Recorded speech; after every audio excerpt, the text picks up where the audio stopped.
So here we have the blooper reel that shows and talks about some of the mistakes that you mentioned. And the first one being the dog, Andy, wanting to turn to the left. Not overly surprised just based on the setup, not based on anything you do, but I had this set up at my building for class and several dogs did the same thing.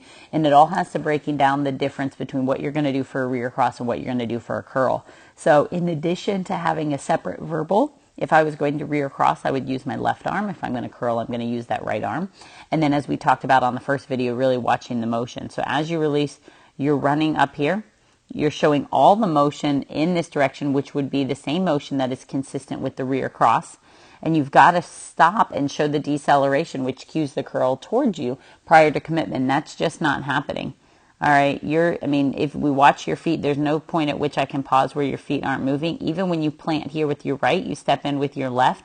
And because of the nature of going in for the blind, I suspect you're still kind of stepping in this direction. If you were to step straight, you would not get around and off of his line for the blind cross. And then in addition, as you're running up here, you can see that left arm out and extended. So at the point he commits, as you step in, again, kind of running this way to get onto this side of the A-frame, he just feels that pressure towards him. And that same thing just keeps happening over and over again. You need to be a little bit further ahead and be able to stop, truly pause, see that you have the commitment to the right. And what I would do in terms of problem solving this is I would have probably backed up and done a few without the blind. So just 1, 2, 3, done the A-frame dog on right. I'm pretty certain that if you weren't going in for the blind, you wouldn't have that added pressure in that direction. The other thing is work on a wrap verbal. So whether you use a generic wrap towards you verbal or whether you use a verbal for right and left, in this case you would use a right verbal, you could use that on that jump as well. Now down here on the backside, this was the jump I talked about on the full run.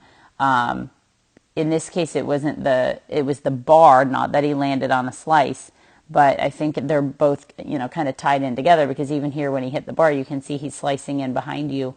I would work that skill. To me, it looks like, and it's a little blurry when I zoom it in, but he's taking off a little early. So on these backside with the landing side front, if we draw a line at the inside edge of the wing, which I believe is right there, when he goes around, we would like him to come past that inside edge of the wing so that then he can come in perpendicular. Does not look like that's happening. From what I can see, he is coming around the backside and he's taking off before he gets past the wing, which then gives him no choice but to jump over on a slice. And I think he's trying to take off early but still land perpendicular, and he's hitting that bar. So from a jumping standpoint, that's a skill I refer to through Linda Mecklenburg's training program as a bend recall. So you have your jump. All right, you're going to set your dog up perpendicular to the bar. As a handler, you're going to be out on the landing side and you're working on recalling the dog up parallel to the jump and then a bend in 90 degrees. And then eventually you transition the dog over here so that they're doing it from a backside, so that you send them around the backside and that they're coming in.